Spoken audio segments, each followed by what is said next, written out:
Tuhan bersamamu. Inilah Injil suci menurut Santo Markus. Sekeluarnya dari rumah ibadah di Kapernaum, Yesus dengan Yakobus dan Yohanes pergi ke rumah Simon dan Andreas. Mertua Simon berbaring karena sakit demam. Mereka segera memberitahukan keadaannya kepada Yesus. Yesus pergi ke tempat perempuan itu, dan sambil memegang tangannya, Yesus membangunkan dia, lalu lenyaplah demamnya. Kemudian perempuan itu melayani mereka. Menjelang malam, sesudah matahari terbenam, dibawalah kepada Yesus semua orang yang menderita sakit dan kerasukan setan. Maka berkerumunlah seluruh penduduk kota itu di depan pintu. Ia menyembuhkan banyak orang yang menderita bermacam-macam penyakit dan mengusir banyak setan. Ia tidak memperbolehkan setan-setan itu berbicara, sebab mereka mengenal Dia. Keesokan harinya, waktu hari masih gelap, Yesus bangun dan pergi keluar. Ia pergi ke tempat yang sunyi dan berdoa di sana. Tetapi Simon dan kawan-kawannya menyusul Yesus. Waktu menemukan Yesus, mereka berkata, "Semua orang mencari Engkau." Jawab Yesus, "Marilah kita pergi ke tempat lain, ke kota-kota yang berdekatan, supaya di sana juga aku memberitakan Injil. Karena untuk itu aku telah datang."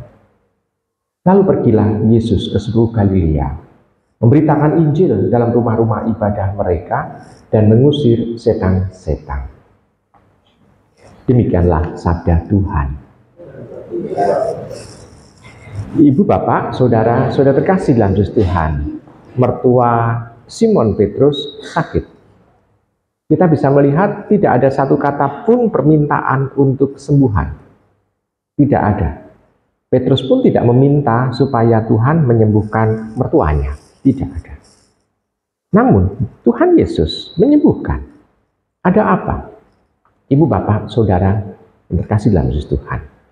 Tentu saja di sana Tuhan Yesus melihat apa yang dirasakan oleh Simon. Kalau ada salah satu keluarganya yang sakit, pasti itu menjadi semacam penyakit atau menjadi semacam keluarga-keluarga yang lain pun juga terserang seolah-olah penyakit itu. Kenapa? Ada keprihatinan. Ada keprihatinan karena ada orang yang sakit di situ. Sehingga satu orang sakit, serumah merasakan sakitnya.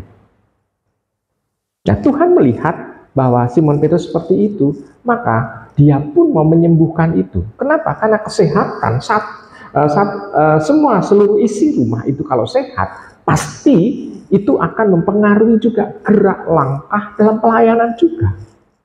Maka Tuhan menyembuhkan mertua Simon Petrus. Berarti kita bisa melihat ada sesuatu hal, yakni kalau kita dekat dengan Tuhan dan Tuhan melihat bahwa kita masih dibutuhkan di sana, Tuhan pasti akan memberikan yang terbaik untuk kita. Dan yang terbaik itu tidak hanya melulu kita rasakan, tetapi juga dirasakan oleh orang-orang yang dekat dengan kita juga. Karena kita juga tidak tahu apakah mertua Simon Petrus itu adalah pengikut Tuhan. Kita juga nggak tahu kan. Tetapi Tuhan yang jelas adalah dia dekat dengan Simon Petrus, muridnya, maka dia menyembuhkan. Jadi orang-orang yang dekat dengan kita pun itu bisa merasakan sesuatu dari kita. Maka doa-doa kita yang mendoakan orang-orang, dan itu belum tentu orang-orang itu adalah orang-orang Kristiani, kita juga bisa merasakan dalam doa itu kedekatan kita dengan orang itu, maka Tuhan juga akan bisa bertindak. Maka kita juga mempunyai keyakinan dan harapan bahwa orang-orang yang dekat dengan kita akan mengalami kesembuhan juga. Tapi kesembuhan yang kita harapkan itu harus kita serahkan kepada Tuhan juga soal pengabulannya. Artinya penyelenggaraan Tuhan biarlah terjadi dalam diri orang itu. Maka kita akan selalu berdoa dengan kata semoga, yakni kita mempunyai harapan, tapi pengabulannya tergantung dari Tuhan. Selain itu juga yang kedua, tema yang kedua adalah Tuhan pagi-pagi itu keluar. Dia mencari tempat doa. Kenapa kok mencari tempat doa kok di luar Tuhan?